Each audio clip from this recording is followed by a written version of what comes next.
காதல் கவிதை. இந்த காதல் எப்படி இருக்கணும் தெரியுமா? இறுதி வரைக்கும் இருக்க வேண்டும்.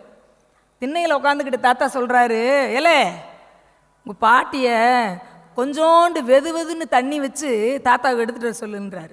பாட்டிக்கு உடம்பு சரியில்லை தாத்தா, முழங்கால் வீங்கி இருக்கு, நடக்க முடியல, அவதான் தண்ணி கொடுக்கணும், ஏன் அடம் பிடிக்கிறேன்னு தாத்தாட்ட கேட்டோன்னே அவர் சொல்றாரு, சாமி எனக்கு காது கேட்கல, கண்ணும் சரியா தெரிய மாட்டேங்குது, உங்க கிளவி வந்து தண்ணி ஊற்றுறான்னு வச்சுக்கோ, ஏன் அப்போ தானடா அவள் நல்லா இருக்கான்னு எனக்கு தெரியும், அதுக்கு தானடா அவளை கொண்டு வர சொன்னேன்.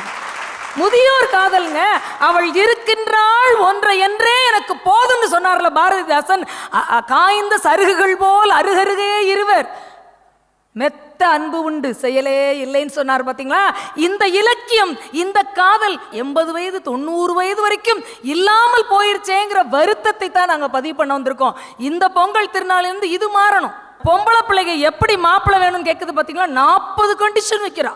அந்த 40 கண்டிஷன்ல ஒன்று மட்டும் சொல்லட்டுமா? அவ சொல்றா, சென்னையிலையோ அல்ல திருச்சியிலையோ 50-60 லட்சத்துக்குள்ள ஃப்ளாட் வாங்கி கொடுத்துடணுமா, 1 வருஷத்துக்கு மாமனார் மாமியார் வரவே கூடாதான். 40 கண்டிஷன்ல முக்கியமான கண்டிஷன் அதுதான்.